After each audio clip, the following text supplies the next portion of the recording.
Halo, Assalamualaikum warahmatullahi wabarakatuh. Berjumpa lagi dengan saya Zomi Chandra dengan NPM A1M020029 dari kelas IPA 4A, Program Studi Pendidikan IPA Fakultas Keguruan dan Ilmu Pendidikan Universitas Bengkulu dengan mata kuliah Pengelolaan Pendidikan dan dosen pengampu Dr. Muhammad Kristiawan Magister Pendidikan. Apa kabar teman-teman semua? Semoga selalu dalam keadaan baik dan sehat. Selalu tingkatkan imunitas tubuh dan tetap patuhi protokol kesehatan. Baiklah, di sini saya akan kembali menyampaikan video pembelajaran dengan judul Manajemen Kurikulum. Manajemen kurikulum terdiri dari konsep dasar manajemen kurikulum, ruang lingkup manajemen kurikulum, prinsip dan fungsi manajemen kurikulum, komponen kurikulum, perencanaan kurikulum, model implementasi kurikulum, pengembangan isi kurikulum, dan evaluasi kurikulum. Konsep dasar manajemen kurikulum. Manajemen kurikulum merupakan sistem pengelolaan atau penataan terhadap kurikulum secara kooperatif, komprehensif, sistemik, dan sistematik yang dijadikan acuan oleh lembaga pendidikan dalam rangka mewujudkan ketercapaian tujuan kurikulum atau tujuan pendidikan. Ruang lingkup manajemen kurikulum. Kurikulum tingkat satuan pendidikan atau KTSP dan manajemen mutu berbasis sekolah atau MBS. KTSP lebih mengutamakan untuk merealisasikan dan merelevansikan antara kurikulum nasional, standar kompetensi atau kompetensi dasar, dengan kebutuhan daerah dan kondisi sekolah yang bersangkutan, sehingga kurikulum tersebut merupakan kurikulum yang berintegritas dengan peserta didik maupun lingkungan di mana sekolah itu berada.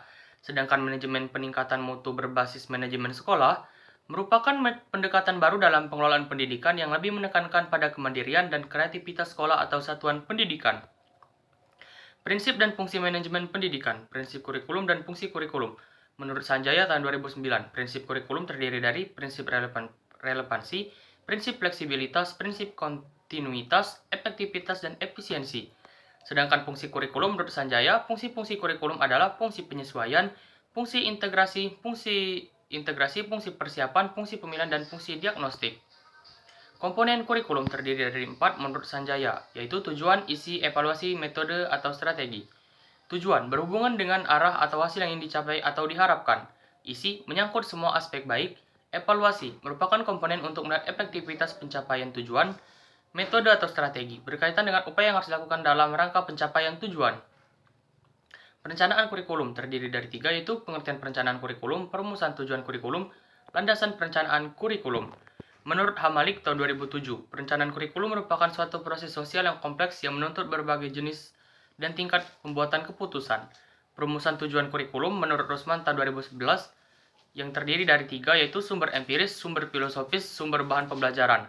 Lalu landasan perencanaan kurikulum menurut Rosman kembali tahun 2011, yaitu kekuatan sosial, perlakuan pengetahuan, pertumbuhan dan perkembangan manusia. Model implementasi kurikulum menurut Miller dan Seller tahun 1985.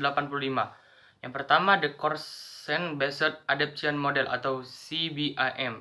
Merupakan sebuah model yang dilakukan dengan mengidentifikasi tingkat kepedulian guru terhadap sebuah inovasi kurikulum. Lalu model Lightwood. Model ini memfokuskan pada guru. Lalu ada model Tori. Model ini untuk menggugah masyarakat mengadakan perubahan. Pengembangan isi kurikulum terdiri dari skop, ruang lingkup, kedalaman, dan keluasan. Sequence yaitu sistematik atau urutan, cakupan wilayah, lokal, regional, dan nasional, kronologis, kausal, struktural, logis, psikologis, spiral. Sifat isi terdiri fakta, konsep, prinsip, dan generalisasi.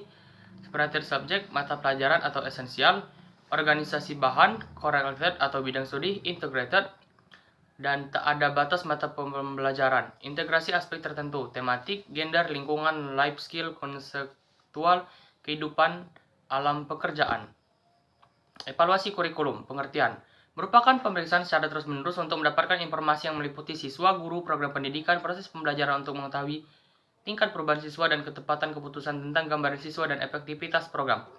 Yang dievaluasi pertama, proses analisis kebutuhan dan kelayakan, proses perencanaan dan pengembangan, proses implementasi atau pelaksanaan, proses evaluasi kurikulum, dan proses perbaikan kurikulum. Itu saja yang bisa saya sampaikan pada video pembelajaran kali ini. Semoga teman-teman yang menonton video saya dapat manfaat dan dapat ilmu yang telah saya berikan atau saya bagikan. Semoga selalu dalam keadaan baik dan keadaan sehat. Saya Zomi Chandra pamit undur diri. Terima kasih. Wassalamualaikum warahmatullahi wabarakatuh.